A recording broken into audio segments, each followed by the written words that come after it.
if you've been, browsing through the Ghanaian news this week, you will chance upon something which is almost on every news website, every um,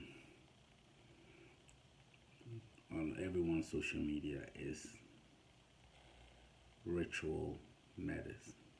And the conversation started because of an unfortunate incident of two kids, I believe, were 17 and 19. Some say 16 and 17, I don't know. But I think from a very good source, I think it was BBC Pigeon, it said, I think 17 and 19. These two kids actually killed a 10-year-old guy. They lured him into an uncompleted building and just hit him with some blunt instrument and killed him. Some blunt object, sorry, and killed him. And this is very sad, but all the news are treating it as bizarre, but it's actually not. It happens once a while in Ghana. About 3 or 4 years ago, three girls got missing, and I think some three Nigerians were arrested for that and went to trial and actually were pronounced guilty. Um, well, if you follow the Ghanaian media very closely, you know that this was bound to happen. And one of the biggest culprits, and I think the biggest culprit is not one of them, the biggest culprit is the Ghanaian media. The Ghanaian media has been promoting this for a very long time. Aside that, movies from Nigerian movies always show somebody killing somebody and making money. If a kid is sitting down and watching all these kind of movies on TV in the afternoon on a weekend, it's actually gonna think that's the real deal. I mean, two films, three films, four films, all saying the same thing. Yeah, some adults even think, people discuss this a big discussion on TV about this stuff, and people think it's for real. You can actually, you know, kill someone and use his body to do some kind of ritual, and all of a sudden, legal tender is going to just fall in your laps. It's funny, isn't it? But it's happening right now, you know. And I kind of saw this happening. I kind of saw this coming, a very long time ago. You know, it wasn't so like so on TV because there were a few highly regulated TV stations in Ghana back in the not too back in the day, and you couldn't go on TV and and talk about some of this stuff. That was a big no-no. But I think around after 2005 coming, all these televangelists and so-called prophets and malams and and and traditional priests and priestess, fake ones of course, started appearing from nowhere. And and you know everyone can say I was spoken to by some spirit, by some marines, some mermaid. Mermaid showed me the ritual, and God has spoken to me. Blah blah blah. You can come see on national TV. I was once like I think 12 or 15 years ago, or 11 years ago, maybe 11 to 15 years ago. I don't remember exactly, but I was in Ghana and I was watching TV one Sunday morning with my little brother, and it was back to back to back every channel. these prophets just say some frivolous things, like some just these charlatans just lying, you know, like I can wake people from the dead, I can do this, I can do this, I can make you rich beyond your imagination, I can do this. All you gotta do is to come see me and I'll show you some rituals to do on TV. TV. So I remember asking my brother, like, I mean, this wasn't so like 6 years ago. He said, City of South, the city, they own their own TV stations and they've been given license.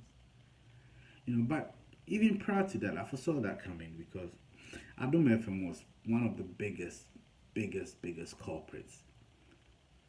An accident will happen, something bad will happen, and other TV stations will be calling an expert. If it's an accident, they'll call like a transportation expert, a mechanic, somebody to explain why such a thing can happen and how to prevent it.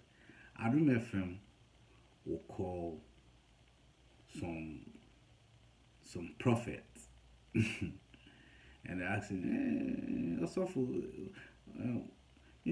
the antenna we see it, this is what happened. And then he will start just straight face lying. It's spiritual. Some of these things are spiritual, you have to do this and you have to do that. And I was just thinking, why would they do that? I found out. Actually, these so-called false prophets, these false prophets, not so-called, these so-called prophets and malams and pay money to radio stations and TV stations. And they are giving these opportunities whenever there's an incident like this to come and explain it, to be so that people will actually believe that they know what they're talking about. Because if you don't know what you're talking about, why would a big station like some of these stations call you? Why would a radio station call you if you don't know what you're talking about?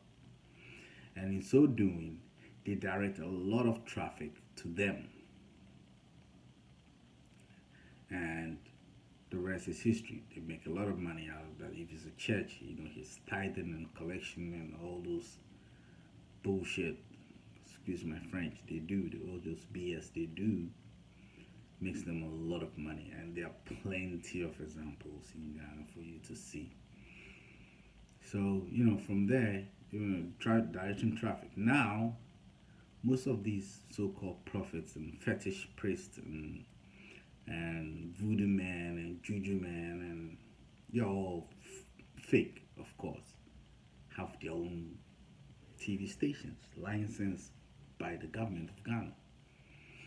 And that's mainly what they do on the TV stations. Send it. But yeah, come, I'll show you the ways to riches. You don't have to work. If you wanna visa to go somewhere, come see me. I'll show you the rituals to do, and you're gonna make it. They're all over social media. They are being interviewed by all the big bloggers in Ghana. TV stations are interviewing them. Big interviewers, prestigious ones are interviewing them. And so, directing traffic to them. And this has grown and metamorphosized into what we're seeing now. Now, kids watching TV, being hit from all directions. When they're watching movies, Nigerian movies, it's about somebody who killed somebody and became rich through some kind of ritual. When they're watching actual news and some incident happens, they are calling these guys to explain the spirituals and like this to explain why this happened spiritually, so-called spiritually. When they go to church, the pastors, they go to the mosque, the malams. If they are traditional believers, their priest or priestess is telling them they can help them make money via some ritual. So what do you think? It gets into the brain. So this kid is not being it's not watching TV that they're telling him, oh, if you want to be rich, you got to be innovative, you got to learn, you got to go to school, you got to be daring, invent something, and be a good marketer, be a doctor, be an engineer, be an entrepreneur. No, that's not what you're hearing. What you're hearing is that you got to do some kind of ritual. And the more balls you have, the more money you get. And guess what? This is what happens. So, big shame onto you, all this radio and media stations in Ghana, media companies, conglomerates in Ghana. Shame on all of you. Shame on the kids. Shame on the government giving licenses to all these charlatans to go on and do what they do. Shame on all of us Ghanaians for allowing this to go on without protesting. If the government tells us to pay water bills and light bills that he said was free, we will be protesting. When the government wants to shut down something, we will be protesting. When our pay is delayed, we will be protesting. But we see this on TV and say nothing. One challenge. But see, the reason why I blame the government, if you just open a radio station, start a radio station or TV station, and start fact checking the government, or start saying things that favors the opposition, I bet you within 6 months they'll be there to close your radio station up. Simple. You can be shot on the street and killed like Swali, that journalist.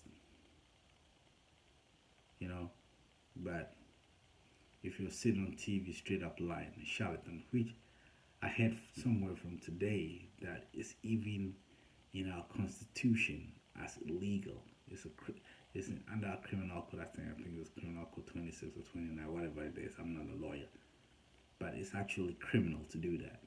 But they do it broadly, like nothing happens to them. There are reports of them cheating people of their money, lying to them, and robbing them broad daylight, and nothing happens to them. So that's the consequences of having this go on for a very long time, and this is what happens. These kids did the murder, but indirectly we did it too. The government killed people too.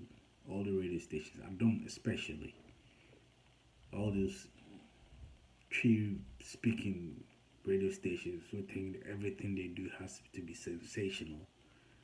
We are all part of it. We all have blood on our hands, and I am very sorry for the parents of this kid. I think they need justice, and justice should be given to them. And for the poor kid, wherever he's going, rest in peace. And for the kids that has been arrested, I'm sorry we didn't train you well.